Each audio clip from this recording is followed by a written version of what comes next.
Finland's winter war lasted 105 days. Your war has lasted 10 times longer. We understand what you're going through. We will support you for as long as it takes. We support you because it is morally right. We support you because you're fighting for your independence. But we also support you because you're fighting for Europe's security. We support you because you're fighting for your independence. But we also support you because you're fighting for Europe's security.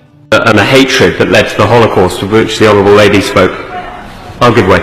I thank the Honourable Member for giving way. On International Human Rights Day, would you agree with me that the violation of the Igbo tribe's human rights needs resolution and the Biafran leader should be released, like my honourable friend for Camberwell and Beckham has recently made representation to?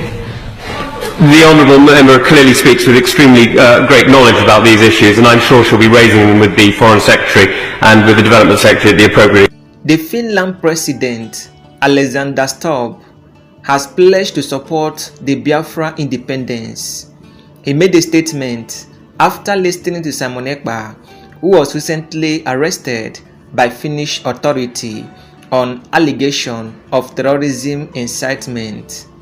He stated that Finland has been in similar situation and succeeded, and that the Finland's winter war lasted for over 105 days, but Biafra war lasted 10 times longer. According to him, he stated that he understands what the Biafrans are going through in Nigeria and has pledged to support the Biafra independence for as long as it takes, and that Finland will support the Biafra independence because it is morally right, and that Finland will support Biafrans because they are fighting for their independence. According to the words of Finland President Alexander Stubb, which says, Finland's winter war lasted 105 days. Your war has lasted 10 times longer. We understand what you are going through. We will support you for as long as it takes.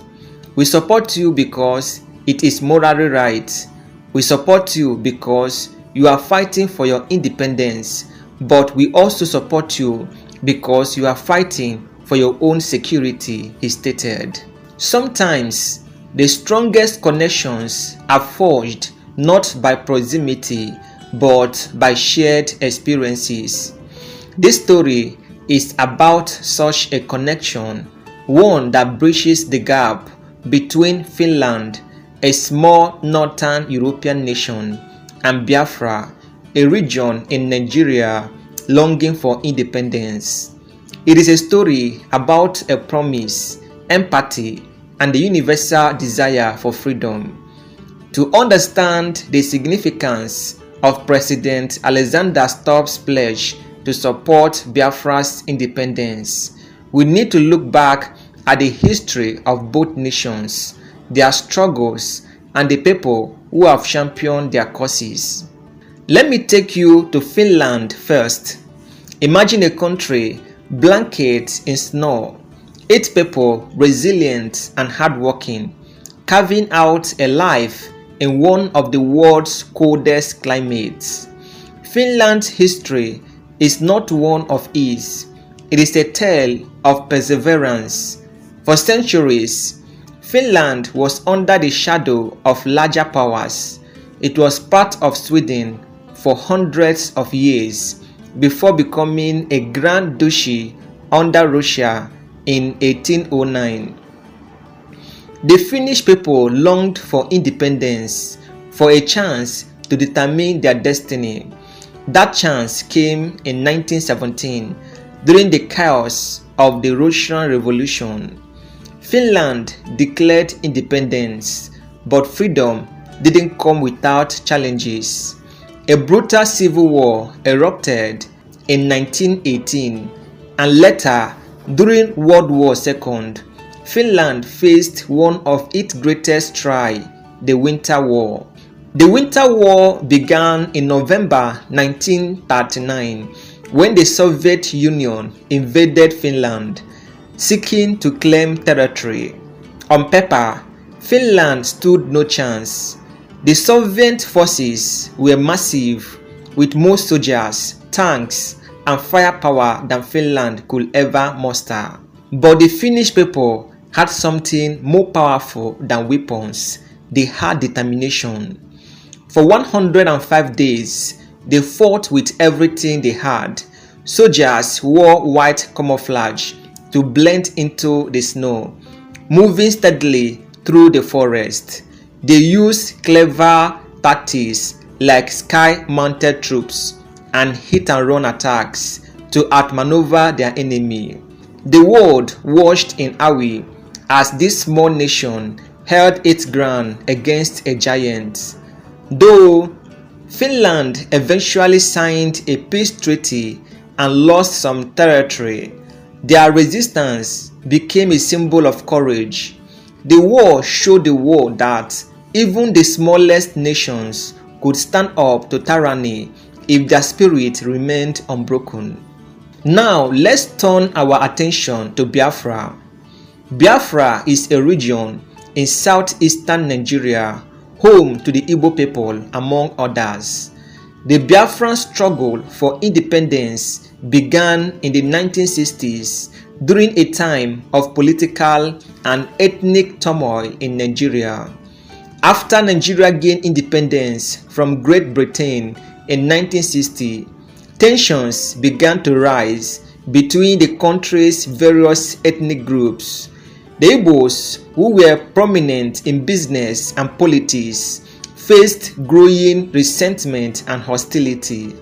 This tension reached a boiling point in 1966 when a series of coups and counter-coups led to violence against the Igbo people in northern Nigeria. Thousands were killed and many fled back to the southeast. In 1967, the southeast declared itself an independent state, the Republic of Biafra. But this declaration was not welcomed by the Nigerian central government, which launched a military campaign to prevent secession. What followed was one of the darkest chapters in African history. The Biafran War lasted from 1967 to 1970, over 3 long and painful years. It was a brutal conflict marked by widespread suffering. The Nigerian military blocked Biafra, cutting off food and supplies, which caused kwashiorkor and deaths of many Biafrans, including women and children. This led to a humanitarian crisis, with famine claiming the lives of over 1 million people, many of them which are children and women. Despite the odds, the Biafrans fought with remarkable resilience. They had a clear vision, freedom, and self-determination. But the world's response was mixed. While some countries supported Biafra, many others sided with Nigeria or remained neutral, prioritizing political and economic interest over human rights. When the war ended in 1970, Biafra was reintegrated into Nigeria, but the scars of the conflict remained. The Igbo people and other groups in the southeast continued to feel marginalized, and the dream of independence never truly died. Fast forward to today, and the struggle for Biafra's independence is still alive, though it has taken new forms. One of the most prominent and controversial figures in this movement is Simon Ekpa, based in Finland. Simon Ekpa is a vocal advocate for Biafra, using social media and other platforms to rally support for the cause. But his method has drawn criticism. He has been accused of inciting violence and has faced legal challenges in Finland, where authorities arrested him on allegations of promoting terrorism. To his supporters, Simon Ekpa is a freedom fighter, a voice for the oppressed. To his critics, he is a provocateur whose action risks undermining the movement. Amid this controversy, Simon Ekpa's case caught the attention of Finnish President Alexander Stubb. Alexander Stubb is not your typical politician, known for his openness, intellect, and progressive values. He has always been a champion of human rights. When he listened to the Biafran case and learned about Simon Ekpa's advocacy, he didn't just see the controversies, he saw the humanity behind the struggle.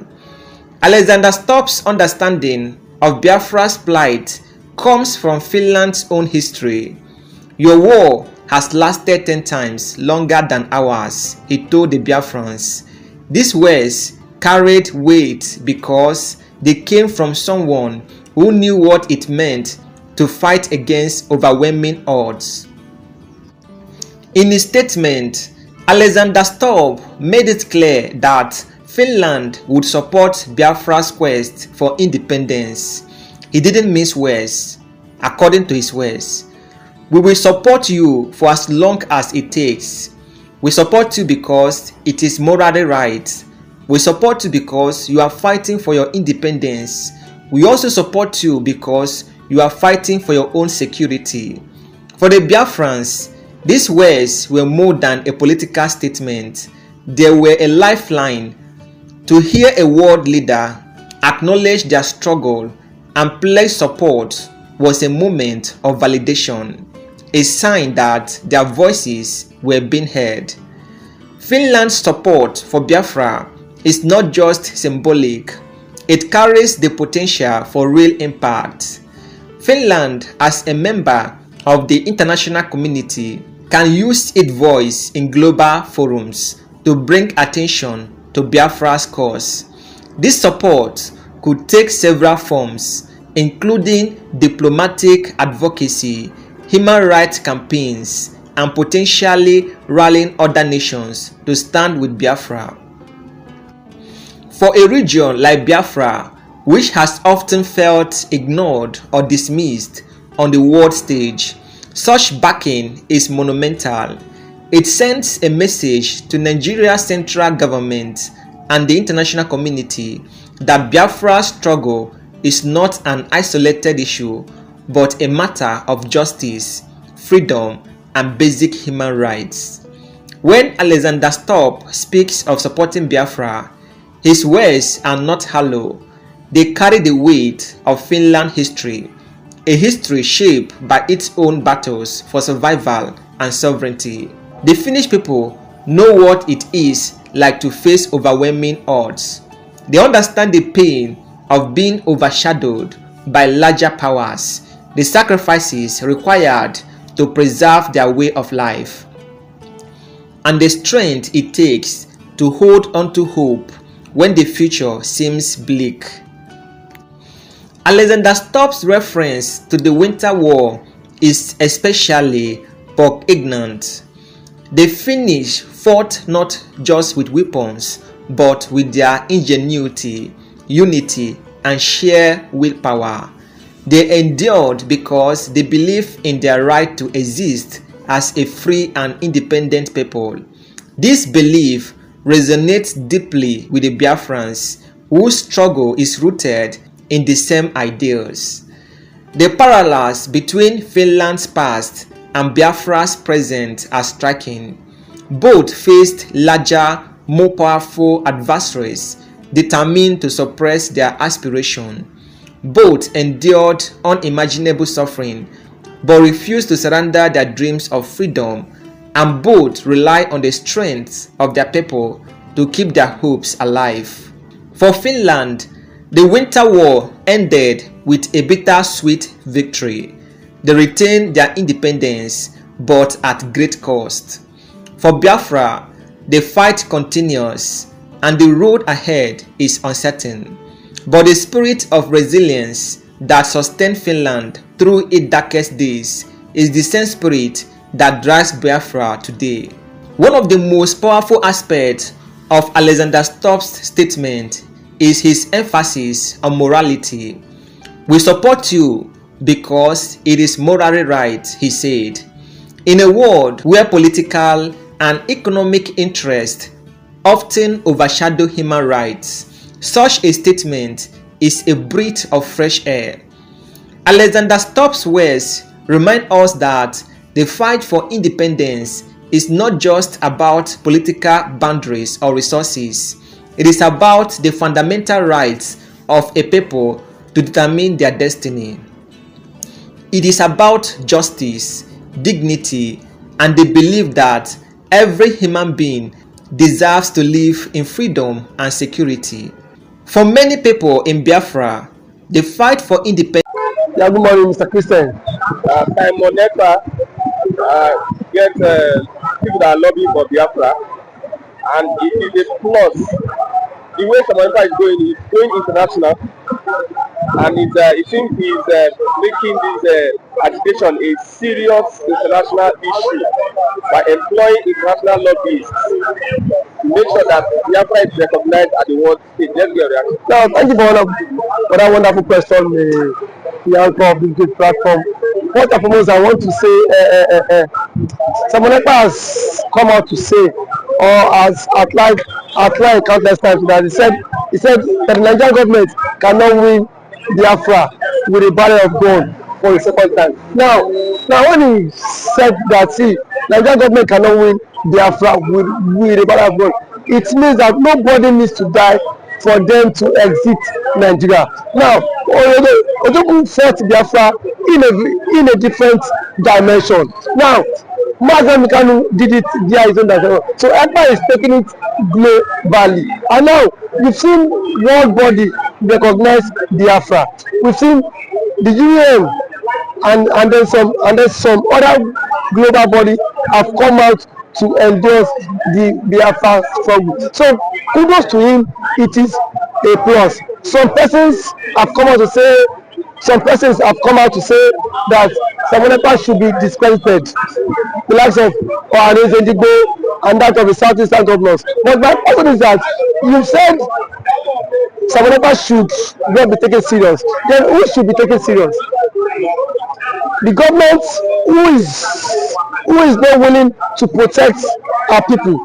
Is it the people who have refused to speak up when the Igbo man has been marginalized in the country? Is it the same governors who have become a tools in the hands of their Fulani master? So for you to even have a character like Simon Ekpa and Nnamdi Kanu to have come out to say enough is enough, that we are tired of this contraption called one Nigerians. It shows that these people have this mindset that, see, they can no longer be the slave. So for him to have even gone as far as to hire lobbyists that will speak on behalf of Biafra in the world in the UN summit, to me it's a plus, and that alone, the voice of Biafrans will be heard globally, and the voice of an Igbo man is also being heard globally. Now let me take it back the line. When Southern Sudan and South Sudan wanted parted ways, nobody killed each other. Nobody go through the route of violence.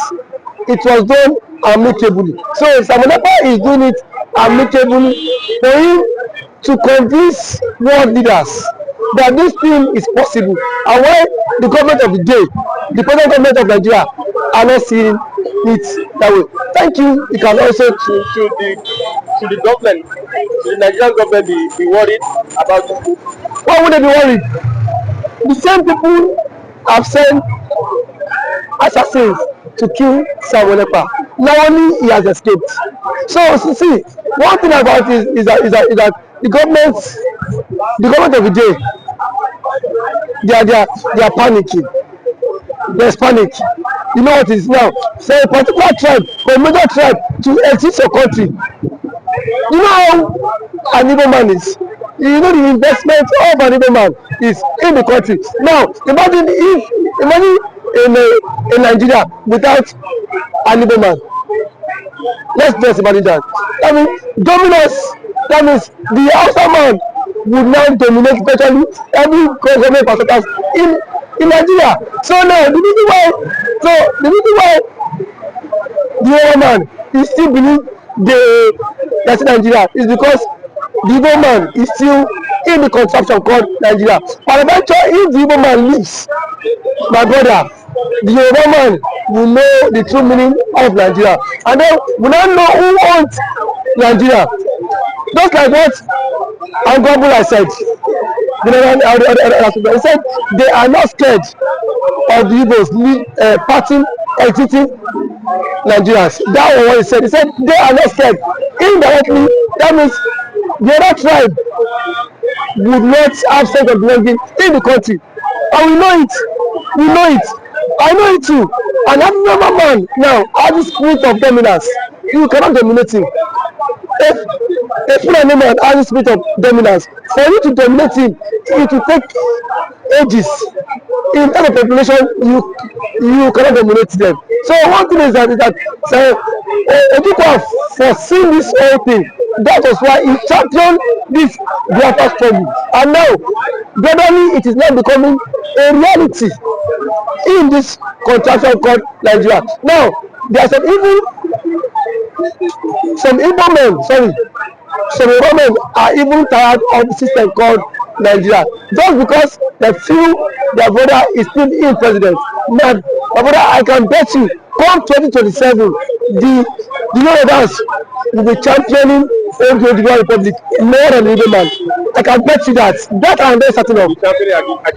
Yes, we will championing because it is certain when their president, when their brother is being kicked away from the presidency, already there is a plot, and which he himself cannot escape. The president himself knows that there is a plot, and then the big shots in the north are forming alliance. You know it.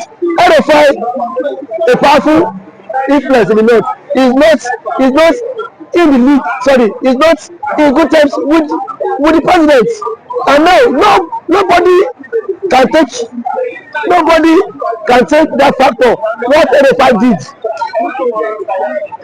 Honestly, I made President Tinubu emerge as the president via his own influence, and then we have also the likes of Angulai, which is the chairman of the Northern Others Forum. He said, post that election, that the Northern Others Forum supported Tinubu, but come 2027, Tinubu will not get their support. So what does that mean? Now so now if the average left person is not giving the vote, now where will they get the vote? The shots come by 2027. The same thing the Yorubas have tagged the Igbos for.